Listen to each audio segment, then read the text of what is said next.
Assalamualaikum warahmatullahi wabarakatuh. Sahabat beriman yang dirahmati Allah Subhanahu wa taala. Sebelum lanjut ke videonya, jangan lupa untuk like, subscribe, dan tekan tombol notifikasi.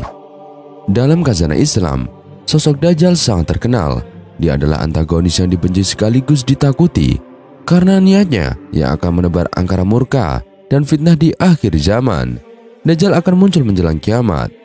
Dia sekaligus menjadi tanda bahwa kiamat sudah dekat. Namun, kemunculan Dajjal di akhir zaman jelang hari kiamat ini ternyata tak segawat munculnya sosok lain yang juga disebut Nabi Muhammad SAW. Sosok yang dikhawatirkan lebih dari Dajjal oleh Rasulullah adalah munculnya ulama su. Lantas, siapa dia? Kenapa Nabi Muhammad SAW begitu mengkhawatirkan dia dibanding Dajjal yang jelas-jelas membuat fitnah menakutkan di akhir zaman? Ulama su, sebagaimana yang kami pahami, bukan hanya mereka yang menguasai ilmu agama, tetapi mereka yang menguasai ilmu di luar ilmu agama. Artinya, ilmuwan dalam bidang apapun bisa saja menyandang predikat ulama su. Kata ulama adalah bentuk jamak dari alim yang artinya ahli ilmu atau ilmuwan. Sementara kata su adalah masdar dari saya susawan yang artinya jelek, buruk dan jahat. Secara bahasa, arti ulama su adalah ahli ilmu atau ilmuwan yang buruk dan jahat. Rasulullah bersabda, "Ingatlah, sejelek-jelek keburukan adalah keburukan ulama dan sebaik-baik kebaikan adalah kebaikan ulama." Hadis riwayat Ad-Darimi. Ulama hakikatnya berhubungan dengan ilmu dan kebaikannya. Harta dan tahta adalah godaan bagi ulama yang bisa menjerumuskan ke dalam kehinaan. Sayyidina Anas radhiyallahu anhu meriwayatkan, ulama adalah kepercayaan Rasul selama mereka tidak bergaul dengan penguasa dan tidak asik dengan dunia. Jika mereka bergaul dengan penguasa dan asik terhadap dunia, maka mereka telah mengkhianati para Rasul. Karena itu jauhilah mereka. Hadis riwayat Al-Hakim. Dari Abu Dzar berkata, "Dahulu saya pernah berjalan bersama Rasulullah, lalu beliau bersabda, 'Sungguh, bukan Dajjal yang aku takutkan atas umatku.' Beliau mengatakan 3 kali. Maka saya bertanya, 'Wahai Rasulullah, apakah selain Dajjal yang paling engkau takutkan atas umatmu?' Beliau menjawab, 'Para tokoh yang menyesatkan.' Musnad Ahmad nomor 222. Dalam sebuah hadis Rasulullah mengatakan, apabila seseorang di antara kamu bertasyahud, hendaklah ia memohon perlindungan kepada Allah dari 4 hal, seraya mengucapkan, 'Ya Allah, sesungguhnya aku memohon perlindungan kepadamu dari siksa neraka jahanam, siksa kubur, cobaan hidup dan mati, dari perlindungan dari fitnah Dajjal.' Riwayat Bukhari dan Muslim. Dari berbagai sumber, ada beberapa karakteristik ulama su sebagai bagian dari fitnah akhir zaman. Semoga karakter ini tidak ada dalam diri kita dan kita bisa terhindar dari bahaya yang mereka timbulkan. Dan beberapa karakter itu adalah menjual ilmu kepada penguasa. Kebinasaan bagi umatku datang dari ulama su. Mereka menjadikan ilmu sebagai barang dagangan yang mereka jual kepada para penguasa. Masa mereka untuk mendapatkan keuntungan bagi diri mereka sendiri. Allah tidak akan memberikan keuntungan dalam perniagaan mereka itu. Hadis riwayat Al-Hakim. Menukar kebodohan sebagai ilmu. Ibnu Rajab Al-Hambali mengatakan bahwa Ashabi berkata, tidak akan terjadi hari kiamat sampai ilmu menjadi suatu bentuk kejahilan dan kejahilan itu sebagai bentuk ilmu. Ini semua termasuk dari terbaliknya gambaran kebenaran atau kenyataan di akhir zaman dan terbaliknya semua urusan. Yang selanjutnya yaitu memburu harta dan tahta. Mereka adalah ulama agama untuk membedakan antara mereka dan ulama dunia. Mereka adalah ulama jahat yang dengan ilmunya bertujuan untuk kesenangan dunia, mendapatkan pangkat dan kedudukan para penduduk. Lihat Said Bakri dan Muhammad Sayyata Adi Mayati, Kifayatul Alqiyah wa Minhajul Aswiyah halaman 70 dan Said Muhammad Al-Husaini Az-Zabidi, Itafus Sadati Mutakin Bisarhi Ilya Ulumuddin halaman 348. Yang selanjutnya, sombong dengan banyaknya pengikut. Penuntut ilmu ketiga adalah orang yang kesetanan. Ia menjadikan ilmunya sebagai jalan untuk memperkaya diri, menyombongkan diri dengan kedudukan, dan membanggakan diri dengan banyaknya pengikut. Ia masuk terperosok ke banyak lubang tipu daya karena ilmunya itu dengan harapan hajat duniawinya terpenuhi. Lihat Imam Al-Ghazali, Bidayatul Hidayah, halaman 7-8. Yang selanjutnya, bergaya dengan pakaian ulama. Ia di tengah kehinaan itu merasa dalam batinnya memiliki tempat mulia di sisi Allah karena ia bergaya dengan gaya ulama dan berpenampilan soal pakaian dan ucapan sebagaimana penampilan ulama di saat ia secara lahir dan batin menerkam dunia semata. Lihat Imam Al-Ghazali, Bidayatul Hidayah, halaman 7-8. Tidak mau bertobat. Orang ini termasuk mereka yang celaka dan dungu lagi terperdaya duniawi. Tidak ada harapan pertobatan karena dirinya merasa sebagai orang baik atau muhsinin. Lihat Imam Al-Ghazali, Bidayatul Hidayah, halaman 7-8. Selanjutnya, sombong dipermainkan nafsunya. Sementara nafsunya saat demikian mempermainkan dirinya, menghadirkan impian, memberi harapan, mendorongnya untuk mengungkit-ungkit atas ilmunya di sisi Allah, dan memberinya ilusi bahwa ia lebih baik daripada sekian banyaknya hamba Allah yang lain. Lihat Imam Al-Ghazali, Bidayatul Hidayah, halaman 7-8. Disorientasi intelektual, tidak memiliki integritas pribadi dan tidak memiliki tanggung jawab intelektual. Sebab orientasinya hanya duniawi, sehingga menyalahgunakan ilmunya demi tujuan materialistik. Dari Abu Hurairah, Rasulullah SAW bersabda, barang siapa yang mempelajari suatu ilmu yang seharusnya diharap adalah wajah Allah, tetapi jika ia mempelajarinya hanyalah untuk mencari harta benda dunia, maka ia tidak akan mendapati wangi surga di akhirat nanti. Hadis riwayat Abu Daud nomor 3664, Ibnu Majah nomor 252, dan Ahmad nomor 338. Yang selanjutnya yaitu menyalahgunakan ilmu. Siapa yang makan dengan memperalat ilmu, Allah membutakan kedua matanya atau wajahnya. Di dalam riwayat Ad-Dailami, dan neraka lebih layak untuknya. Hadis riwayat Abu Nuaim dan Ad-Dailami. Yang selanjutnya, diperbudak setan dan hawa nafsu. Bencana bagi umatku atau datang dari ulama su, yaitu ulama yang dengan ilmunya bertujuan untuk mencari kenikmatan dunia, meraih gengsi dan kedudukan. Setiap orang dari mereka adalah tawanan setan. Ia telah dibinasakan oleh hawa nafsunya dan dikuasai kesengsaraannya. Siapa saja yang kondisinya sedemikian, maka bahayanya terhadap umat datang dari beberapa sisi. Dari sisi umat, mereka mengikuti ucapan-ucapan dan perbuatan-perbuatannya. Lihat Al-Alama Al-Minawi dalam Faid Al-Qadir, halaman 369. Yang selanjutnya yaitu membela penguasa zolim. Ia memperindah penguasa yang menzolimi manusia dan gampang mengeluarkan fatwa untuk penguasa. Pena dan lisannya mengeluarkan kebohongan dan kedustaan. Karena sombong, ia mengatakan sesuatu yang tidak ia ketahui. Lihat Alama Al-Minawi dalam Faid Al-Qadir Sarer Jamis Qadir, Imam Suyuti nomor 369. Membuat tipu daya. Hati-hatilah terhadap tipu daya ulama su. Sungguh, keburukan mereka bagi agama lebih buruk daripada syaitan. Sebab melalui merekalah setan mampu menanggalkan agama dari hati kaum mukmin.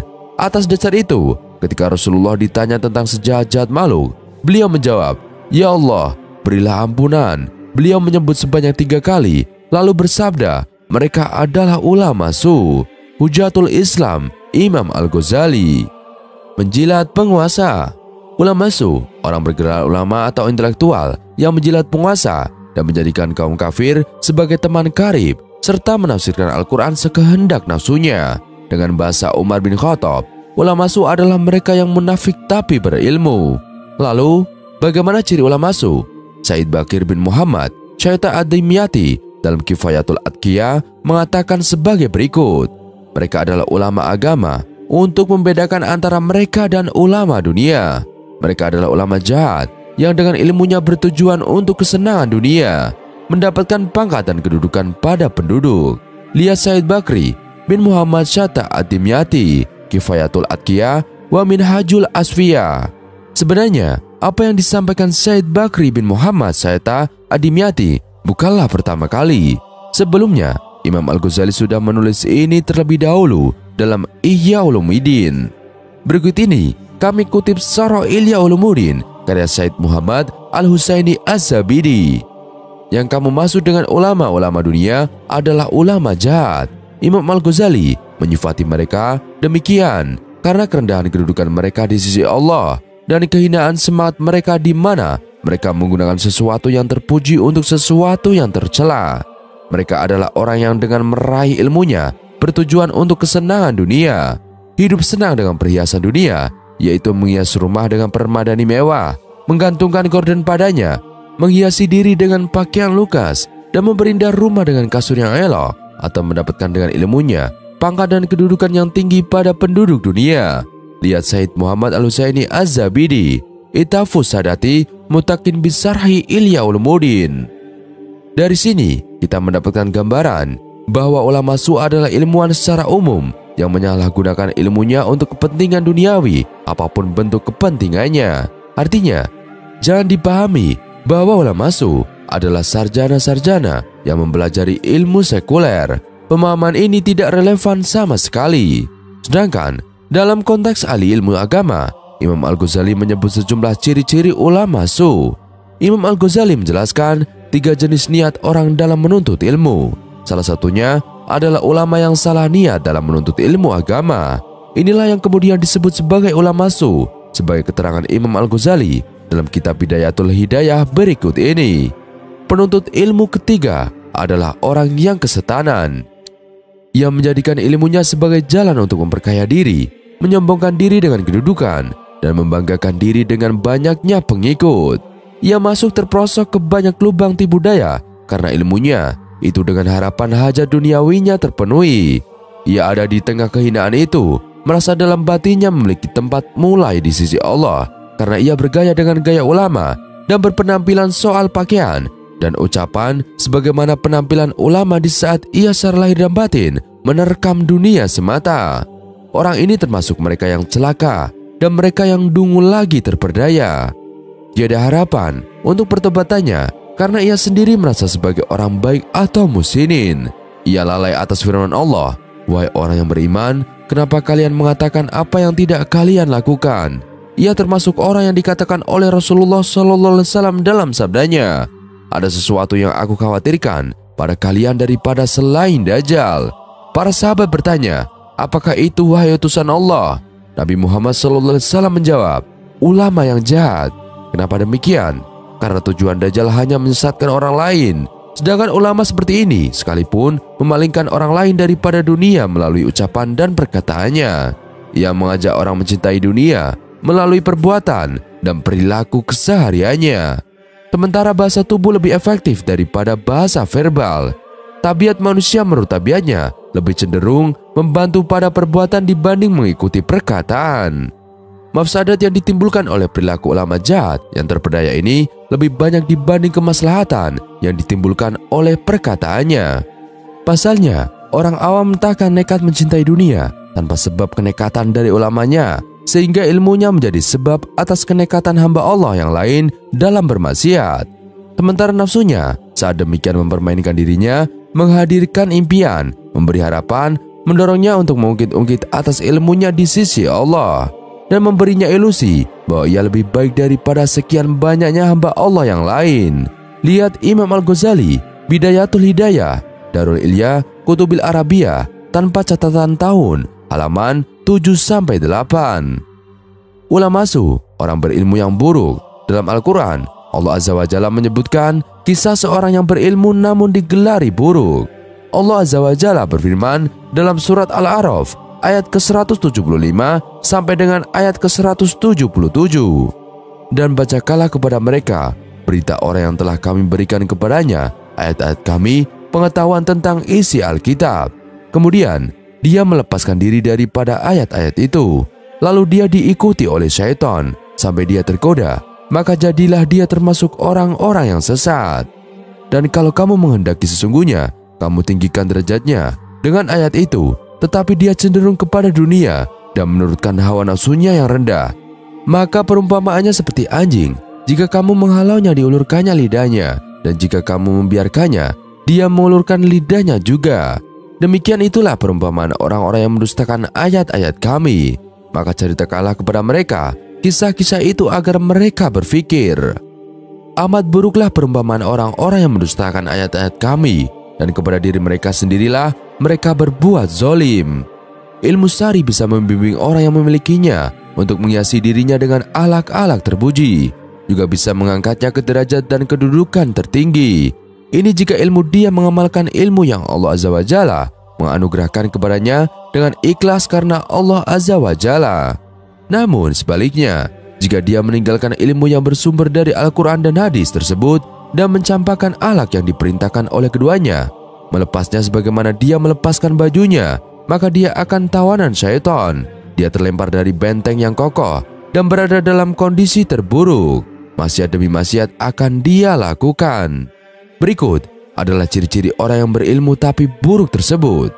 Sifat pertama, dia menyuruh orang lain untuk melakukan kebaikan, tapi dia melupakan dirinya. Ini membuktikan kalau ia orang yang tidak sehat akalnya. Bagaimana dia menyuruh orang lain meraih kebaikan, tapi dia tidak meraih kebaikan itu untuk dirinya.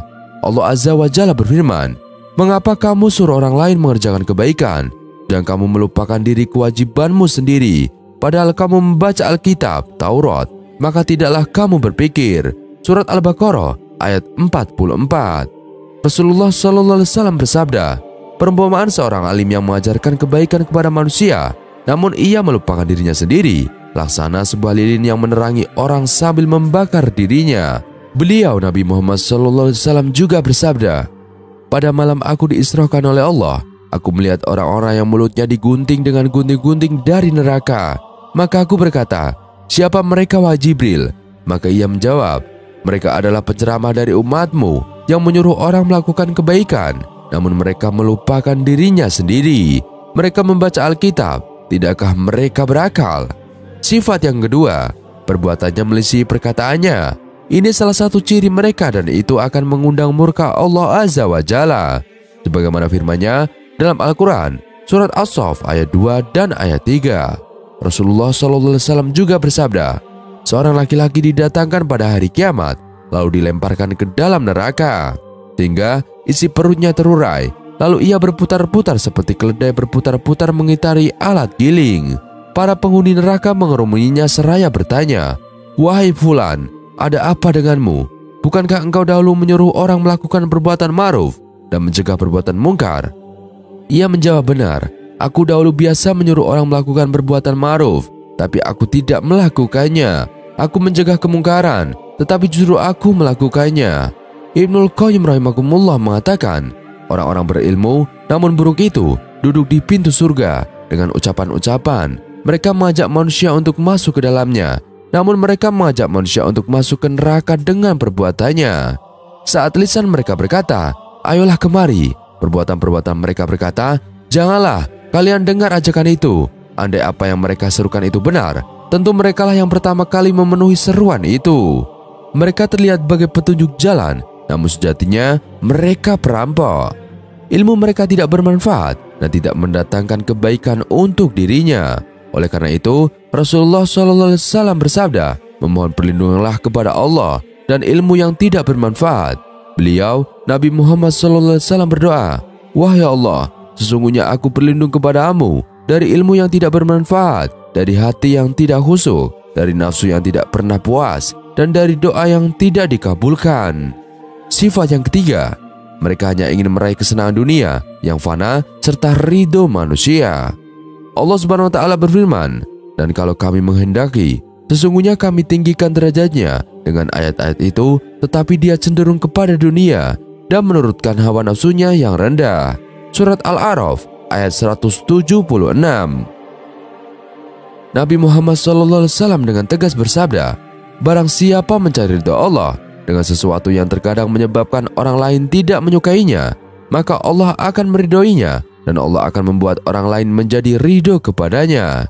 Dan barang siapa mencari ridho manusia dengan sesuatu yang mengundang murka Allah, maka Allah akan murka kepadanya dan membuat manusia ikut murka kepadanya."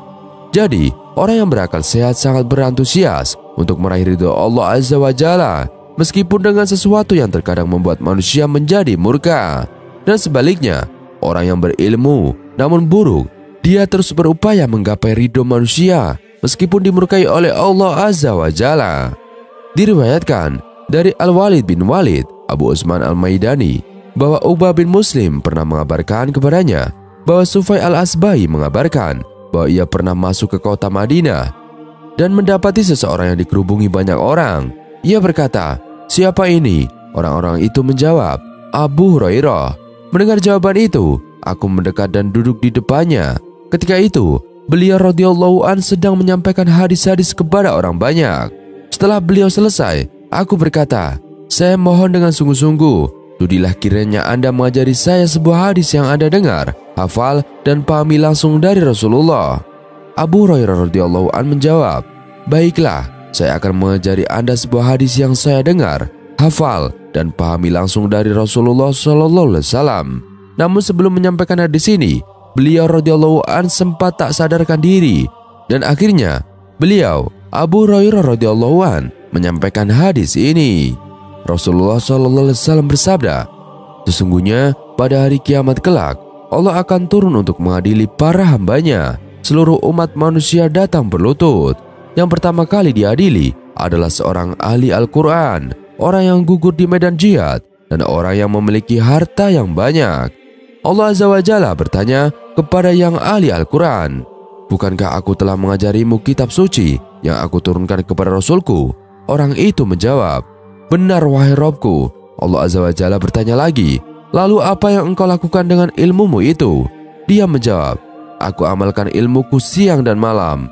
Namun Allah Azza wa Jalla menyangkal jawaban tersebut. 'Engkau dusta.' Para malaikat berkata juga, 'Engkau dusta.' Allah Azza wa Jalla mengatakan lagi, 'Namun yang kau inginkan adalah agar kamu disebut sebagai orang yang gemar membaca Al-Quran, dan pujian itu telah diucapkan oleh manusia.' Berikutnya, orang yang kaya itu dipanggil.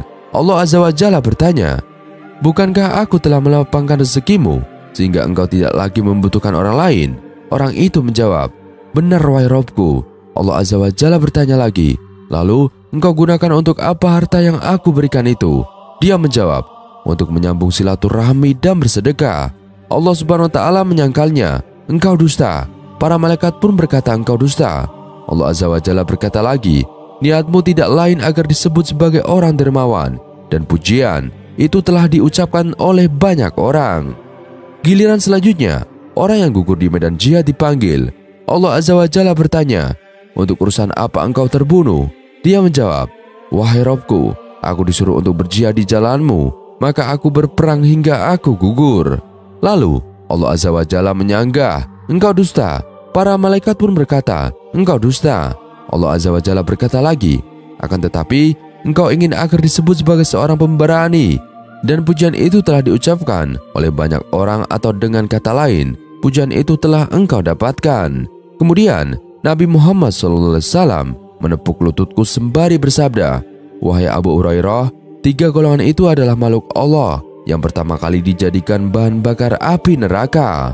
Al-Walid Utsman Al-Madani mengatakan, Uqbah mengabarkan kepadaku bahwa Sufailah orangnya yang masuk ke Muawiyah lalu memberitahukan hadis ini. Abu Utsman mengatakan, aku diberitahu oleh Al-Ala bin Abi Hakim Al-Gojo Muawiyah. Dia mengatakan ada seseorang masuk menghadap Muawiyah, lalu dia memberitahukan hadis dari Abu Hurairah ini. Setelah mendengar hadis ini, Muawiyah radhiyallahu an berkata, 3 golongan tersebut mendapatkan siksa sedemikian rupa. Apakah lagi golongan-golongan lainnya? Ketika itu, Muawiyah radhiyallahu an menangis jadi-jadinya sampai kami mengira beliau akan meninggal. Kami mengatakan, lelaki yang menyampaikan hadis ini telah membawa keburukan untuk kita. Lalu Muawiyah radhiyallahu an tersadar dan mengusap wajahnya sambil mengatakan, Maha benar Allah dan Rasulnya. Barang siapa yang menghendaki kehidupan dunia dan perhiasannya, niscaya kami berikan balasan penuh atas pekerjaan mereka di dunia dengan sempurna, dan mereka di dunia tidak akan dirugikan.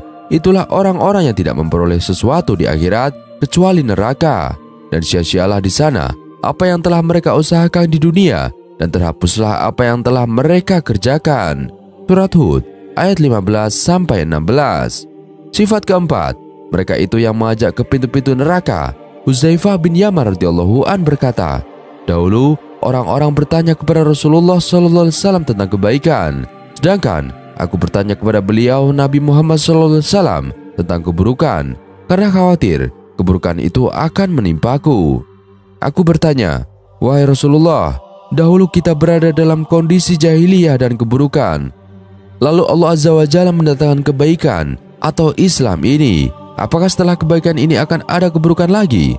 Beliau Nabi Muhammad SAW menjawab, iya. Aku bertanya lagi, apakah setelah keburukan itu akan datang kebaikan lagi? Beliau Nabi Muhammad SAW menjawab, iya. Akan tetapi di dalamnya ada dakan atau kabut atau asap. Aku bertanya lagi, apakah gerangan dakan itu? Beliau Nabi Muhammad SAW menjawab, suatu kaum yang memberi petunjuk dengan selain petunjukku. Engkau mengenal beberapa di antaranya dan engkau akan mengingkarinya. Aku bertanya lagi, apakah setelah kebaikan itu akan ada keburukan lagi? Nabi Muhammad SAW menjawab lagi, iya, ada para dai yang mengajak ke pintu neraka jahanam. Barang siapa yang mengikutinya, maka ia akan dicampakkan ke dalam neraka. Aku berkata, wahai Rasulullah, jelaskan ciri-ciri mereka kepada kami. Beliau Nabi Muhammad SAW mengatakan, mereka memiliki warna kulit seperti kita dan berbicara dengan bahasa kita. Aku bertanya lagi, apa yang engkau perintahkan kepadaku jika aku menemuinya? Beliau Nabi Muhammad SAW menjawab, berpegang teguhlah pada jamaah kaum muslimin dan pemimpinnya. Aku bertanya, bagaimana jika kaum muslimin tidak memiliki jamaah maupun imam? Beliau Nabi Muhammad SAW menjawab, tinggalkanlah semua firqah atau kelompok itu, walaupun dengan menggigit pokok pohon hingga maut menjemputmu. Jaga dirimu dalam keadaan seperti itu. Sifat kelima, ulama yang menanggalkan keilmuannya itu menjadi pengekor hawa nafsu. Allah Azza wa Jalla berfirman, dan jika kami menghendaki, niscaya akan kami tinggikan derajatnya dengan ayat-ayat itu. Tetapi dia cenderung kepada dunia dan menuruti hawa nafsunya. Surat Al-A'raf ayat 176. Hawa nafsu menjadi panutan yang selalu ia turuti. Allah Azza wa Jalla berfirman, maka tidaklah engkau memperhatikan orang yang menjadikan hawa nafsunya sebagai Tuhannya, dan Allah membiarkannya berdasarkan ilmunya, dan Allah telah mengunci mati pendengaran dan hatinya serta menutup penglihatannya. Quran Surat Al-Jasiyah ayat 23. Allah Azza wa Jalla berfirman, terangkanlah kepada aku tentang orang yang menjadikan hawa nafsunya sebagai Tuhannya. Maka apakah kamu dapat menjadikan pemelihara atasnya? Apakah kamu mengira bahwa kebanyakan mereka itu mendengar atau memahami? Mereka itu tidak lain hanyalah seperti binatang ternak, bahkan mereka lebih sesat jalannya. Surat Al-Furqan ayat 43-44. Ketahuilah bahwa jika manusia mengikuti hawa nafsunya, ia akan binasa.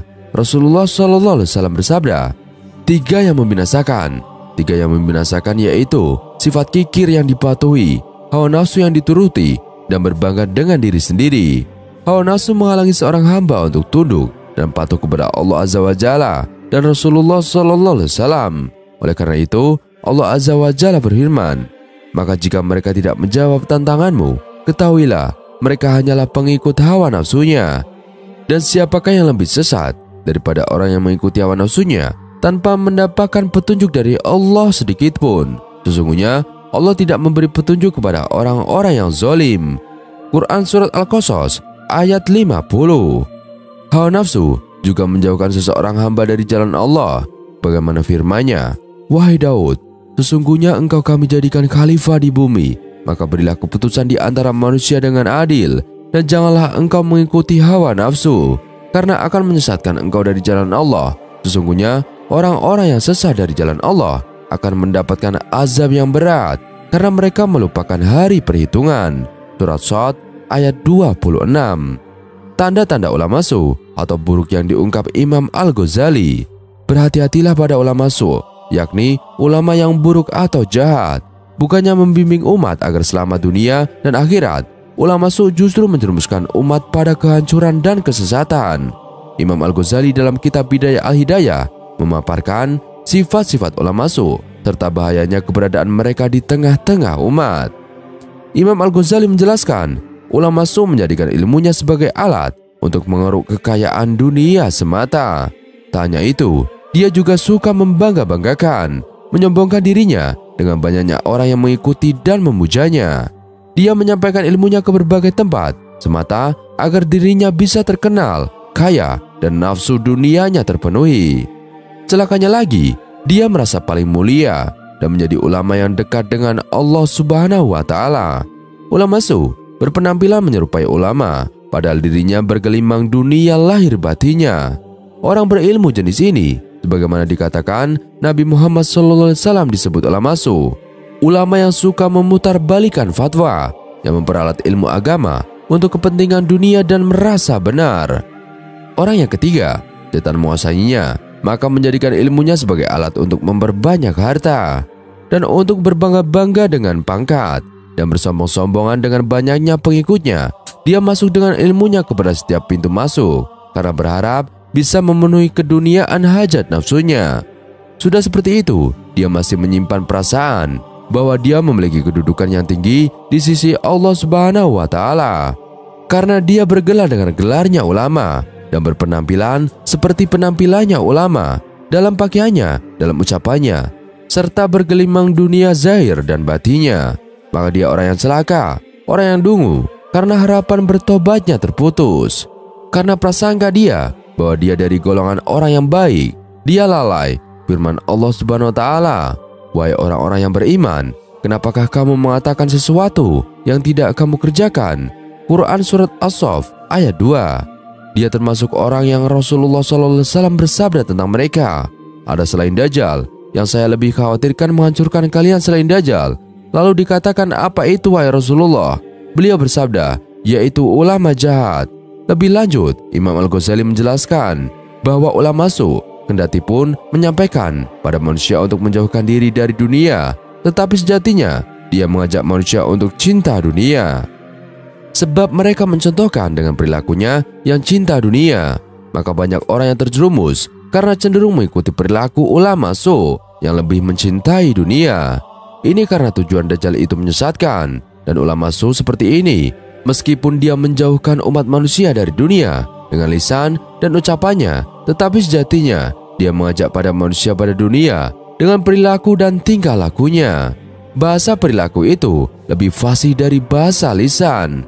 Tabiat manusia untuk mendukung amal orang itu lebih condong kepada perbuatan itu daripada mengikuti ucapan. Maka menurut Imam Al-Ghazali, eksistensi ulama su hanya melakukan kerusakan. Dia memberi contoh yang buruk terhadap orang awam, sehingga mereka juga berani untuk melakukan kerusakan. Sehingga orang awam pun terjerumus nafsu dan selalu merasa diri paling baik dan paling mulia dibanding lainnya. Ulama su juga mendorong para pengikutnya selalu mengungkit-ungkit kebaikan yang pernah dilakukannya dan meminta ganjaran atas kebaikan itu. Maka apa yang dirusak oleh ulama su dengan perbuatannya itu lebih banyak dari yang dia perbaiki dengan lisannya. Karena orang bodoh tidak berani suka dunia kecuali sebab beraninya ulama. Maka ilmunya ulama su itu menjadi sebab beraninya hamba-hamba Allah yang awam untuk maksiat terhadap Allah. Dan menjadi nafsunya orang yang bodoh itu mainan dan memberi harapan dan mendorong untuk mengungkit kepada Allah dengan ilmunya. Dan sesungguhnya ia lebih baik dari kebanyakan hamba-hamba Allah. Allahu a'lam bishawab. Sekian video kali ini, kurang lebihnya kami mohon dimaafkan. Yang benar datanya dari Allah Subhanahu wa Ta'ala, khilaf atau keliru datanya dari saya pribadi.